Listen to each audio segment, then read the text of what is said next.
നമസ്കാരം. മലയാളം ടോക്സിലേക്ക് ഏവർക്കും സ്വാഗതം. ഇന്ന് 5ാം ക്ലാസ്സിലെ കലാവിദ്യാഭ്യാസം എന്ന പാഠപുസ്തകവുമായി ബന്ധപ്പെട്ട 4ാമത്തെ ക്ലാസ്സാണ്. കഴിഞ്ഞ 3 ക്ലാസ്സുകളും ഒരുപാട് നിങ്ങൾക്ക് ഉപകാരപ്പെട്ടു എന്നുള്ളത് മനസ്സിലാക്കാൻ കഴിഞ്ഞു. അത് മാത്രമല്ല, ഇതിനിടയിൽ തന്നെ PSC നടത്തിയ 1, 2 പരീക്ഷകളിൽ നമ്മൾ കഴിഞ്ഞ ക്ലാസ്സിലൊക്കെ പറഞ്ഞിട്ടുണ്ടായിരുന്ന ക്വസ്റ്റ്യൻസ് വന്നിട്ടുണ്ടായിരുന്നു എന്നും കുട്ടികൾ പറഞ്ഞിട്ടുണ്ടായിരുന്നു. അതിന്റെ ഒരു സന്തോഷം വളരെ വലിയൊരു സന്തോഷം ഞാൻ അതും പങ്കുവയ്ക്കുകയാണ്.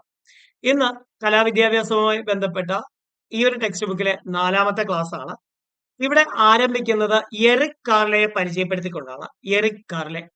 ഒരുപക്ഷെ എറിക് കാർലെ ലോകത്തിന് മുന്നിൽ പരിചയപ്പെട്ടത്, അല്ലെങ്കിൽ നമ്മൾ എറിക് കാർലെയെ തിരിച്ചറിയുന്നത് ദി വെരി ഹംഗ്രി കാറ്റർപില്ലർ എന്ന ഈ എന്താണ് ഈ ഒരു ക്ലാസിക് പിക്കിലൂടെയാണ് എന്ന് പറയാം നമുക്ക്. അതായത് ഒരു കാറ്റർപില്ലറിന്റെ ഒരു ഒരു ചിത്രം അല്ലെ, അതായത് നോർമലി ഉള്ള രീതിയിലല്ലാതെ ഒരു വ്യത്യാസം വരുത്തിക്കൊണ്ട്, പ്രത്യേകിച്ച് കുട്ടികൾക്ക് ഇഷ്ടപ്പെടുന്ന തരത്തില് ചിത്രങ്ങൾ വരയ്ക്കുന്നതാണ് അദ്ദേഹത്തിന്റെ രീതി. അതായത് കുട്ടികൾക്കായി ഇല്ലസ്ട്രേഷൻ എന്ന ചിത്രീകരണ രീതി, അല്ലെങ്കിൽ ആ ഒരു നൂതന സങ്കല്പം കൊണ്ടുവരുന്നത് ഈ പറയുന്ന എറിക് കാർലെയാണ്. നമുക്കറിയാം, നമ്മൾ ഈ കുട്ടികളുടെ കൊട്ടാരം അല്ലെങ്കിൽ അംഗൻവാടികൾ, നഴ്സറികൾ പോലുള്ള കിൻഡർ ഗാർഡൻസ് പോലുള്ള സ്ഥലങ്ങളിൽ പോകുന്ന സമയത്ത് അവിടെയൊക്കെ ചിത്രങ്ങൾ വരച്ചിരിക്കുന്ന കാണാം. ആ ചിത്രങ്ങൾക്ക് ഒരു പ്രത്യേകതയുണ്ട്. അപ്പൊ പൂർണ്ണതകളല്ല അല്ലെ, അതായത് പൂർണ്ണമായ രൂപത്തിലല്ല ആ ചിത്രങ്ങൾ ഇരിക്കുന്നത്. മറിച്ച് ഇപ്പൊ ജിറാഫിനെയൊക്കെ എടുത്തു കഴിഞ്ഞാൽ ജിറാഫിന് വലിയ തലയും കുഞ്ഞു ശരീരവും വലിയ കാലുകളും ഒക്കെ അങ്ങനെ, അതായത് ഒരു വ്യത്യസ്തമാകുന്ന രീതിയിലായിരിക്കും അവരതിൽ ചിത്രീകരിച്ചിരിക്കുക. ഇപ്പൊ ആനയൊക്കെ ആണെങ്കിൽ ആനേന്റെ ചിലതില് ആനേന്റെ തല വലുതാക്കിയും ഈ ശരീരം ആ ഒരു രീതിയിൽ മാറ്റിയും കാലുകൾ വളരെ രസകരമായിട്ട് ചിരിക്കുന്ന രീതിയിലൊക്കെ, ഈ തുമ്പിക്കൈന് പുറത്തൊരു ചിരി വരുന്ന രീതിയിലൊക്കെ ആയിട്ട് അറേഞ്ച് ചെയ്യുന്ന രീതിയിൽ, ഇത് കുട്ടികൾക്ക് വളരെ ഇഷ്ടമുള്ള കാര്യങ്ങളാണ് ഇങ്ങനത്തെ ചിത്രങ്ങൾ. അതായത് കുട്ടികളെ സംബന്ധിച്ചിടത്തോളം അവരെ കണ്ണുകൾക്ക് പെർഫെക്ഷൻ അല്ല അവർക്ക് ഇഷ്ടപ്പെടുക, അവർക്ക് ഈ രസകരമായ കാഴ്ചകളാണ്. അപ്പൊ ഈ തരത്തിലുള്ള രീതികൾ, അല്ലെങ്കിൽ ഈ തരത്തിലുള്ള ഒരു അവതരണ ശൈലി കൊണ്ടുവരുന്നത് എറിക് കാർലെയാണെന്ന് പറയാം. നമുക്ക് എറിക് കാർലെയുടെ ചിത്രം സൈഡിൽ തന്നിട്ടുണ്ട്. ഇത് 5ാം ക്ലാസ്സിൽ അവർക്ക് പഠിക്കാനുള്ളതാണ് കേട്ടോ. ഓർത്ത് വെക്കേണ്ടത്, ഈ നൂതന സങ്കല്പം, അതായത് ഇലിസ്ട്രേഷൻ എന്ന നൂതന സങ്കല്പത്തിന്റെ പിതാവും സൃഷ്ടാവും ഒക്കെയാണ് ആരാ, ഈ പറയുന്ന എറിക് കാർലെ. അദ്ദേഹം അമേരിക്കൻ കലാകാരൻ. അദ്ദേഹത്തിന്റെ ഏറ്റവും പ്രശസ്തമായ കൃതി 1969 പ്രസിദ്ധീകരിച്ച ദി വെരി ഹംഗ്രി കാറ്റർപില്ലർ എന്നതാണ്. ലോകമെമ്പാടുമുള്ള ദശലക്ഷക്കണക്കിന് കുട്ടികളുടെ ഹൃദയത്തിൽ ഇടം നേടിയ ഈ ചിത്രം 66 ഭാഷകളിലേക്ക് വിവർത്തനം ചെയ്തു. 66 ഭാഷകളിലേക്ക്, അതായത് ചിത്രം അടങ്ങുന്ന പുസ്തകം 66 ഭാഷകളിലേക്ക് വിവർത്തനം ചെയ്തു. 50 ദശലക്ഷത്തിലധികം കോപ്പികൾ വിറ്റഴിക്കപ്പെട്ടു. 70-ലധികം പുസ്തകങ്ങൾ ചിത്രീകരിക്കുകയും അവയിൽ ഭൂരിഭാഗം എഴുതുകയും ചെയ്തിട്ടുള്ള കാർലെ കൊളാഷ് മാധ്യമങ്ങൾ ഉപയോഗിച്ചാണ് ഇല്ലുസ്ട്രേഷൻ ആവിഷ്കരിച്ചത്. കൊളാഷ് എന്ന് പറഞ്ഞു കഴിഞ്ഞാൽ പല ചിത്രങ്ങൾ കൂട്ടിയോജിപ്പിച്ചുകൊണ്ട് അങ്ങനെ അത് ആവിഷ്കരിച്ചിട്ടുള്ളത്. കൈകൊണ്ട് വരച്ച നിറം നൽകിയ പേപ്പറുകൾ മുറിച്ച് ചേർത്ത് വെച്ച രൂപങ്ങളും കഥാപാത്രങ്ങളും നിർമ്മിക്കുന്ന രീതിയാണ് അദ്ദേഹം അവലംബിച്ചത്. അതായത് കൈകൊണ്ട് കുറെ രൂപങ്ങൾ ഉണ്ടാക്കി, അല്ലെങ്കിൽ കുറെ ചിത്രങ്ങൾ വരച്ച് അതിനെ മുറിച്ച് ഇത് ഒട്ടിച്ച് ചേർത്തുണ്ടാക്കുന്ന രീതി, അതിന് ഈ പറയുന്നതാണ് ഹംഗ്രി കാറ്റർപില്ലറിന്റെ ചിത്രം. ഓർത്തു വയ്ക്കുക. ഇനി മുമ്പോട്ട് പോകുമ്പോൾ ഇന്ത്യയിലെ ചില പ്രധാനപ്പെട്ട ചിൽഡ്രൻസ് ബുക്ക്, അല്ലെങ്കിൽ ചിൽഡ്രൻസ് ബുക്ക് ഇലിസ്ട്രേറ്റേഴ്സിനെ നമുക്ക് പരിചയപ്പെടാം. ഇതിൽ ആദ്യത്തേത് പുലക് ബിശ്വാസ് ആണ്. പുലക് ബിശ്വാസിന്റെ ഒരു ഇലിസ്ട്രേഷൻ നമുക്ക് ഇവിടെ കാണാം. ഇത് പുലക് ബിശ്വാസിന്റേതാണ്. അതായത് നമുക്ക് ആവശ്യം ആ പേരെവിടെയുണ്ടോ. അപ്പൊ പുലക് ബിശ്വാസ് ഏത് മേഖലയുമായി ബന്ധപ്പെടുന്നു എന്ന് വെച്ച് കഴിഞ്ഞാൽ ഈ പറഞ്ഞുള്ള കുട്ടികൾക്ക് വേണ്ടിയിട്ടുള്ള ഇല്ലുസ്ട്രേഷൻ ബുക്സ് ചെയ്യുന്നതാണ് അദ്ദേഹത്തിന്റെ ജോലി. KG സുബ്രഹ്മണ്യൻ പേരുണ്ടോ? KG സുബ്രഹ്മണ്യൻ, അദ്ദേഹത്തിന്റെ ഇല്ലുസ്ട്രേഷൻ ഇവിടെ കാണാം നിങ്ങൾക്ക്. ക്ലിയർ ആണോ? ഇനി നോക്കിയേ, ദുർഗാബായിയുടെ ഒരു ഇല്ലുസ്ട്രേഷൻ കാണാം. കണ്ടോ? ഇതൊക്കെ അവരുടെ ഓരോ ഇല്ലസ്ട്രേഷൻസ് ആണ്, ചിത്രങ്ങളാണ്. അതിൽ പല ചിത്രങ്ങൾ വെട്ടിയോജിപ്പിച്ചാണ് അവരിത് ഉണ്ടാക്കുന്നത്. ഓക്കെ അല്ലെ? അപ്പൊ ഇതാണ് ആദ്യ ഭാഗത്ത് നമുക്ക് നോക്കാനായിട്ടുള്ളത്. ഓക്കെ, ഇനി അടുത്ത് നമുക്ക് നോക്കേണ്ടത്, ഈ ഒരു ടെക്സ്റ്റ് ബുക്കിൽ അടുത്ത് പറയുന്നത് എടക്കൽ ഗുഹകളെ കുറിച്ചാണ്. എടക്കൽ ഗുഹ എന്ന് പറയുന്നത് ചെറു ശിലായുഗത്തിന് ഉദാഹരണമാണ്. എടക്കൽ ഗുഹ എന്തിന് ഉദാഹരണമാണ്? ചെറു ശിലായുഗത്തിന് ഉദാഹരണമാണ്. അപ്പോൾ എടക്കൽ ഗുഹകളെ കുറിച്ച് കുറച്ച് കാര്യം നമുക്ക് അറിയണം. കേരളത്തിലെ ചിത്രകലകൾക്ക്, അല്ലെങ്കിൽ ചിത്രകലാ പാരമ്പര്യത്തിന് ഏറെ മുതൽക്കൂട്ടാണ് എടക്കൽ ഗുഹകൾ. ഒന്നുകൂടെ, കേരളീയ ചിത്രകലയ്ക്ക് ഏറെ മുതൽക്കൂട്ടാണ് എടക്കൽ ഗുഹകൾ. കേരളത്തിലെ ഏറ്റവും പഴക്കമുള്ള രേഖാചിത്രങ്ങൾ എടക്കൽ ഗുഹകളാണുള്ളത്. കേരളത്തിലെ ഏറ്റവും പഴക്കമുള്ള രേഖാചിത്രങ്ങൾ എവിടെയാണുള്ളത്? ഈ പറയുന്ന എടയ്ക്കൽ ഗുഹകളിലാണുള്ളത്. എടയ്ക്കൽ ഗുഹകൾ സ്ഥിതി ചെയ്യുന്നത് വയനാട്ടിലെ സുൽത്താൻ ബത്തേരിക്ക് അടുത്താണ്. എവിടെയാണ് സ്ഥിതി ചെയ്യുന്നത്? വയനാട്ടിലെ സുൽത്താൻ ബത്തേരിക്ക് അടുത്ത്. രണ്ടും ചോദിച്ചിട്ടുണ്ട്. എടയ്ക്കൽ ഗുഹകൾ സ്ഥിതി ചെയ്യുന്ന ജില്ല ചോദിച്ചിട്ടുണ്ട്, വയനാട്. എവിടെയെന്ന് ചോദിച്ചു കഴിഞ്ഞാൽ സുൽത്താൻ ബത്തേരിയാണ്. ക്ലിയർ അല്ലേ? അപ്പൊ എടയ്ക്കൽ ഗുഹ എവിടെ സ്ഥിതി ചെയ്യുന്നു? വയനാടാണ്. വയനാട്. മനുഷ്യന്റെയും മൃഗങ്ങളുടെയും കല്ലിൽ കൊത്തിയ രേഖാചിത്രങ്ങളും പ്രാചീന ബ്രാഹ്മി ലിപിയും എടയ്ക്കൽ ഗുഹകളിലുണ്ട്. എന്തൊക്കെയുണ്ട്? മനുഷ്യന്റെയും മൃഗങ്ങളുടെയും കല്ലിൽ കൊത്തിയ രേഖാചിത്രങ്ങളും പ്രാചീന ബ്രാഹ്മി ലിപിയും എവിടെയുണ്ട്? എടയ്ക്കൽ ഗുഹകളിലുണ്ട്. 1890-ൽ മലബാറിലെ പോലീസ് സൂപ്രണ്ടായിരുന്ന ഫ്രെഡ് ഫോസറ്റ് അത് എഫ് ഫോസറ്റ് എന്ന് പഠിക്കും. എഫ് ഫോസറ്റ് നമ്മൾ കേട്ടിട്ടുണ്ട്, ഈ എഫ് ഫോസറ്റ് എന്നുള്ള പേര് അല്ലെ. ഈ എഫ് ഫോസറ്റ് ആണ് എടയ്ക്കൽ ഗുഹകൾ കണ്ടെത്തിയത്. ഓർക്കുക, 1890-ൽ മലബാറിലെ പോലീസ് സൂപ്രണ്ടായിരുന്ന എഫ് ഫോസറ്റ്, ഫ്രെഡ് ഫോസറ്റ് ആണ് എന്ത് ചെയ്തത്? എടയ്ക്കൽ ഗുഹകൾ കണ്ടെത്തിയത്. സംഭവം സെറ്റല്ലേ? നല്ല പോയിന്റ് അല്ലേ? ഇനി മറ്റു ചില ഗുഹാചിത്രങ്ങൾ കൂടെ ഒന്ന് നമുക്ക് പരിചയപ്പെട്ടു വരാം. ഇവിടെ ഇത് ടെക്സ്റ്റ് ബുക്കിൽ കൊടുത്തിരിക്കുന്ന കണ്ടന്റ് ആയതുകൊണ്ട് തന്നെ ഉറപ്പായും PS ചോദിക്കാനുള്ള സാധ്യത വളരെ കൂടുതലാണ്. ആദ്യത്തേത് അൽത്താമിറ ഗുഹാചിത്രമാണ്. ഒരു കാര്യം ഞാൻ പറഞ്ഞിരുന്നു, അവിടെ എടയ്ക്കൽ ഗുഹകൾ ചെറുശിലായുഗത്തിന്റെ അവശേഷിപ്പാണ്. എന്നാൽ അൽത്താമിറ ഗുഹാചിത്രം എന്ന് പറയുന്നത് സ്പെയിനിലെ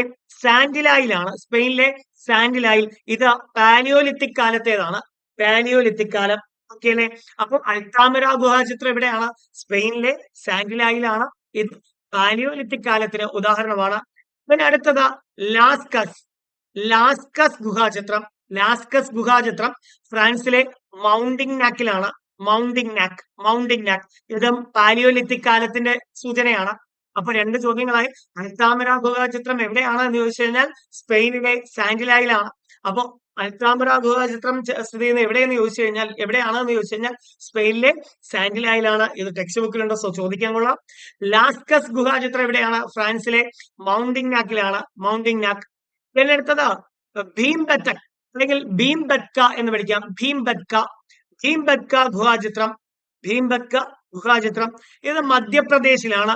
ഇത് മീസോലിത്തിക് കാലഘട്ടത്തെ സൂചിപ്പിക്കുന്ന ഗുഹാചിത്രമാണ് ഈ പറയുന്ന ഭീംബെtka ഗുഹാചിത്രം. ഓക്കെ അല്ലെ? ദെൻ മറയൂർ ഗുഹാചിത്രം ഇത് ഇടുക്കി ജില്ലയിലാണ്. ഇത് ശിലായുഗത്തെ കാണിക്കുന്നു. അപ്പോ ഈ ഓരോ ചിത്രങ്ങളും കറക്റ്റ് ആയിട്ട് ടെക്സ്റ്റ് ബുക്കിൽ കൊടുത്തിരിക്കുന്നത് കൊണ്ട് തന്നെ ഇവ ഈ പറയുന്ന പോലെ എവിടെയാണ് എന്നൊക്കെ ഉള്ള ഒരു ചോദ്യം നമുക്ക് പ്രതീക്ഷിക്കേണ്ടിയിരിക്കുന്നു. സെറ്റല്ലടാ? മുന്നോട്ട് പോട്ടെ.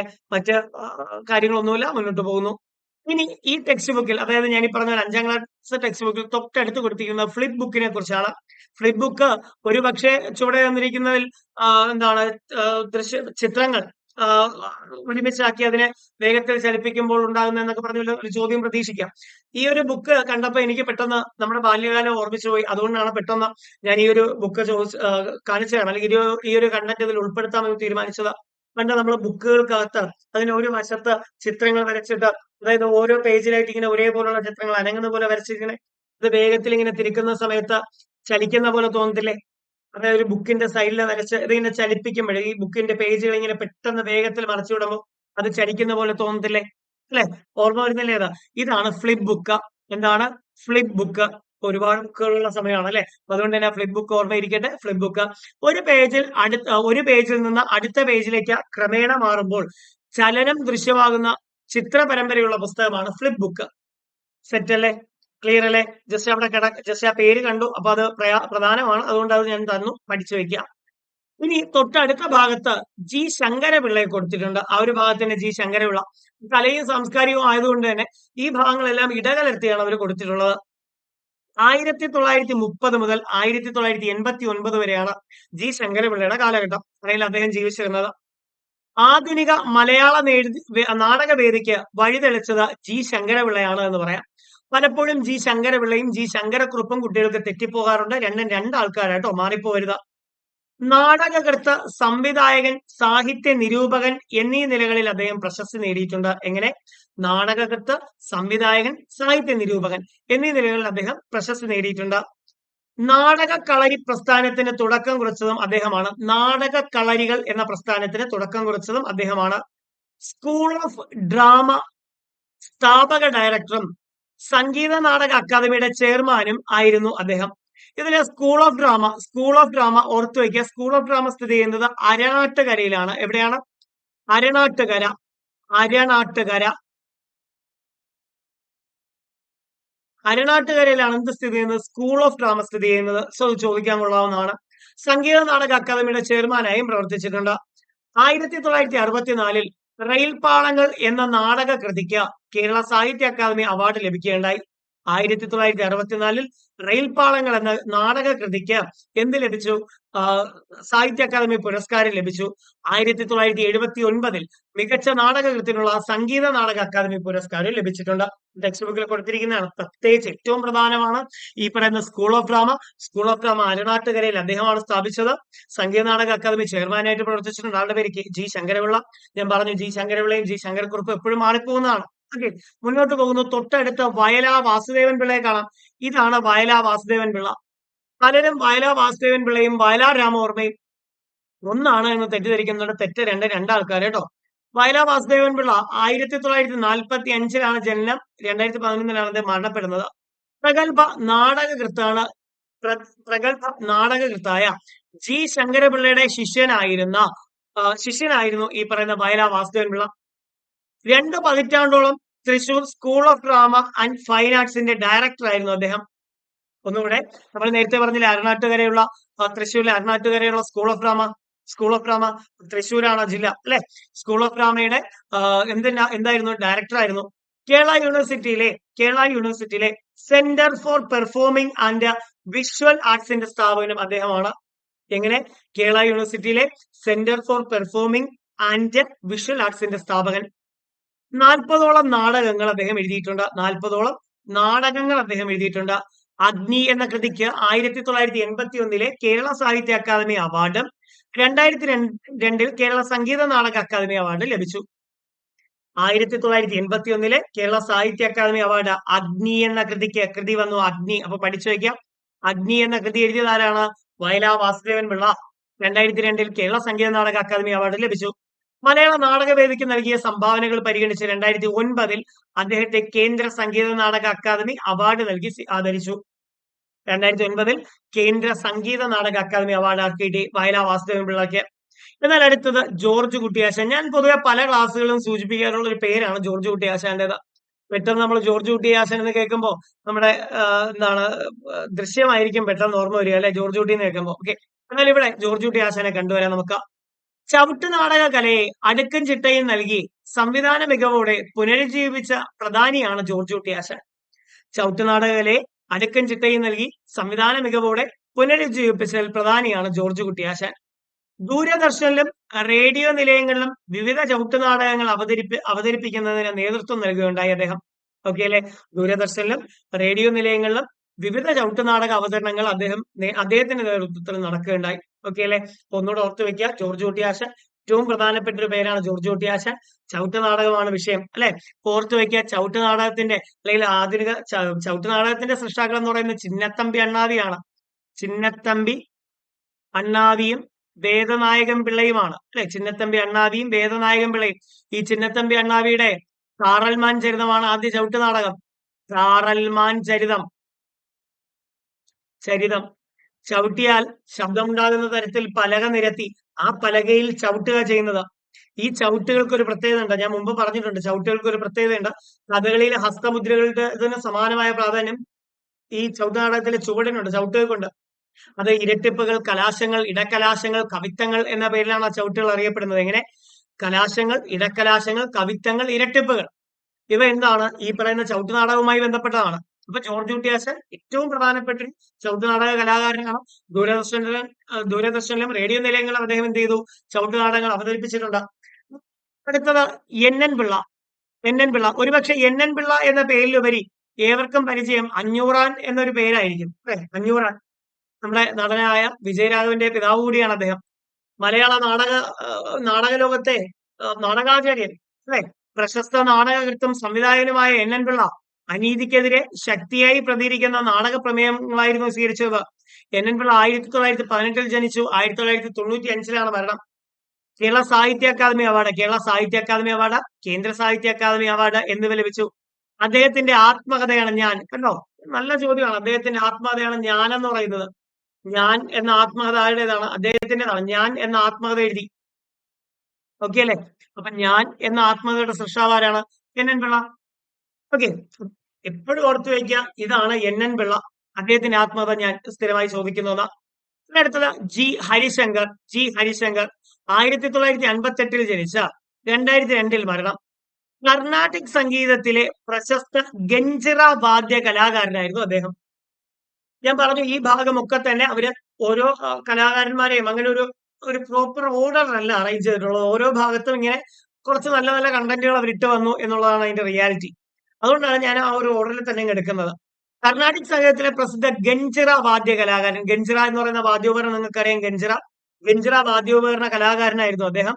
പിതാവ് ഗോവിന്ദറാവുവിന്റെ ശിക്ഷണത്തിലാണ് പ്രഥമ പരിശീലനം അത്രേ.